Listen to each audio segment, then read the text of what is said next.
Everyone, good morning. তো আরও একটা সুন্দর ব্লগ নিয়ে তোমাদের সামনে চলে এসেছি। আর আজকে সরানো হচ্ছে খাট। তো আগে যেরকম ছিল তো সেরকমভাবেই রাখা হবে। আর মানে এখন যেরকমভাবে দেখছিলে আর কি এই কয়দিন তোমরা, তো ওটা রাখা হয়েছিল যাতে দক্ষিণ দিকের হাওয়াটা ঢোকে, কিন্তু না, একদমই হাওয়া ঢোকে না, বরঞ্চ বেশি গরম লাগে। কেন কি জানি, আমাদের এই ঘরটা প্রচণ্ড পরিমাণে গরম আর পাশের ঘরটা ঠান্ডা। তো তোমরা যারা যারা আর কি ঘরের রং করবে বা মানে করতে চাচ্ছ, তারা অবশ্যই সাদা রং করো। কারণ এই যে মানে যখন রং করি তখন আর কি মানে মিস্ত্রিরা বলেছিল যে বেগুনি কালারের রংটা করতে না, কিন্তু আমরা শুনিনি। আমরা হয়তো ভেবেছিলাম যে কী হবে, রঙের আবার কি মানে রঙের সাথে গরম লাগার কী সম্পর্ক, কিন্তু এখন বুঝতে পারছি, এখন জানতেও পারছি যে হ্যাঁ, রঙের সাথে কিন্তু ঘর গরমের অনেকটা মানে কানেকশন থাকে আর কি।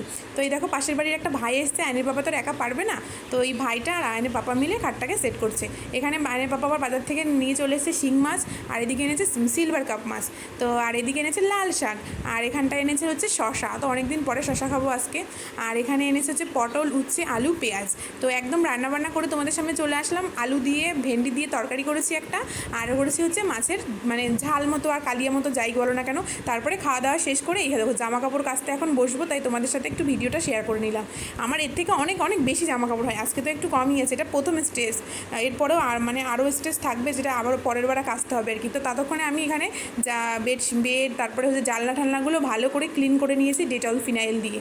তো জানলার পর্দাগুলো একবারে কাচতে দিয়ে দিয়েছি, তারপরে ঘরটা মুছে ভালো একটা মানে বেডশিটটা চেঞ্জ করে নিয়েছি, তারপরে সব কিছু আর কি ঠিকঠাক করে নিলাম। এখন মনে হচ্ছে যে ঘরের স্পেসটা অনেকটা বেশি পাওয়া যাবে, তাই না বলো? তোমরা দেখলে হয়তো বুঝতেই পারবে।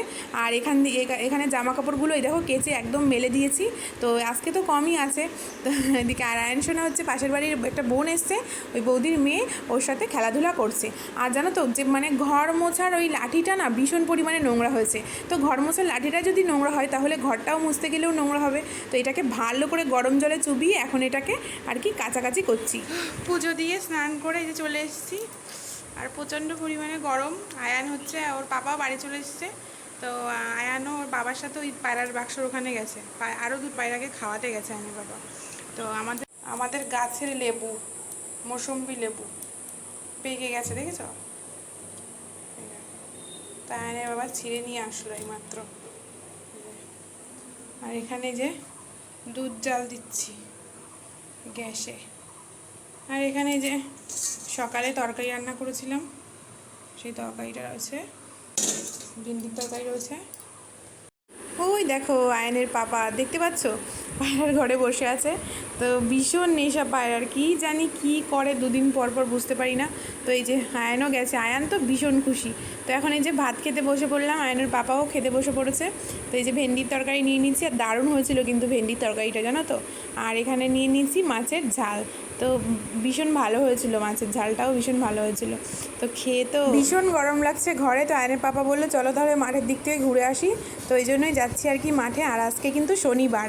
তো এই দেখো হাতের সামনেই একটা মোচা পেয়ে গেল, আমাদেরই এক দাদুদের জমি। তো মোচাটা নিয়ে নিল। আর আয়নসোনা দেখেছো তো সানগ্লাস, দেখো গাইস, ঘাস মারা ওষুধ দিয়েছে পুরো হলুদ। আর আয়ান শুধু পিছনে পিছনে মানে থাকছে আর কি, সামনে যে যাব সেটা আর হচ্ছে না, এক পা এগোচ্ছে তো 10 পা পিছাচ্ছে আয়ান।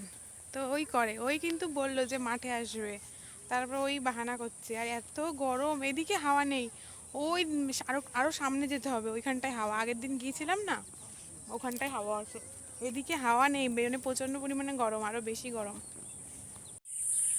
বুঝি না এখানেই কেন বেশি হয়, ওদিকটা তো হাওয়া নেই, এদিকটা তো হাওয়া নেই, এখানে মানে পুরো ঝড় বয়ে যাচ্ছে, দেখতে পাচ্ছ? দেখো মানে পুরো গা হাত পা সব ঠান্ডা হয়ে যাচ্ছে। আগের দিনও এসেছিলাম, তো দেখো মানে মানে প্রচণ্ড পরিমাণে অল টাইম নাকি এখানে ঝড় হয়, অল টাইম। আরে পাপা বলছিল আমাদের ওদিকটা তো হাওয়াই নেই, এদিকেও নেই, শুধু এইটুকু জায়গা আর কি, মানে ভীষণ হাওয়া। দেখো সারাক্ষণ হাওয়া, সারাক্ষণ পুরো মানে গাটা পুরো ঠান্ডা হয়ে গেল একদম।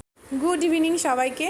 তো তোমাদের সাথে না আর ভিডিওটা কন্টিনিউ করতে পারিনি আর কি, ওই আসার সময়। কেন বলো তো, ফোনটা না বন্ধ হয়ে গেছিলো। তো এখন এই যে সন্ধ্যাবেলা আয়নসোনাকে পড়াতে বসেছি, আর পাশের বাড়ির ওই যে বৌদির মেয়ে এসছে, তো ও আছে। তো পড়াতে বসা তো মানে বসতে চায়, ও নিজে থেকেই পড়তে চায়, কিন্তু কি বলো তো লেখাতে পারি না, মানে ও আমাকে লিখিয়ে দেয়, এরকম একটা ব্যাপার। আটা ছিল না, তো এইমাত্র আয়নের বাবা আটা নিয়ে আসলো। এখন বাজে হচ্ছে 12টা। তো এখন এই যে রুটি করে নিচ্ছি, আর উনুনেই করে নিলাম। হচ্ছে গ্যাসে করলে না গ্যাসটা আবার নোংরা হয়ে যাবে, আবার সকালবেলা মুছতে হবে ওই জন্যই আর কি একবারে উনুনে করে নিলাম। না গো, তোমাদের সাথে ইয়ার্কি মারছি, গ্যাসে মানে করি না কেন বলো তো, এখানটায় ফাঁকা জোকা তো, এখানটায় হাওয়া লাগে, আর আমাদের ওই রান্নাঘরে তো আর কি ফ্যান নেই, ওই জন্যই আর কি এখানে করে নিলাম। তো এই যে এখন খাওয়া দাওয়া করবো। আমাদের প্রত্যেক দিনের রুটিন এই 12:30 1টা না বাজলে আমাদের রাতের খাবার আর কি হয় না। আর আয়ান সোনাকে খাইয়ে দিয়েছি, তবুও এখন আর একবার খাওয়াবো, যদি খাই ভালো, আর না খেলে তাহলে থাকবে আর কি।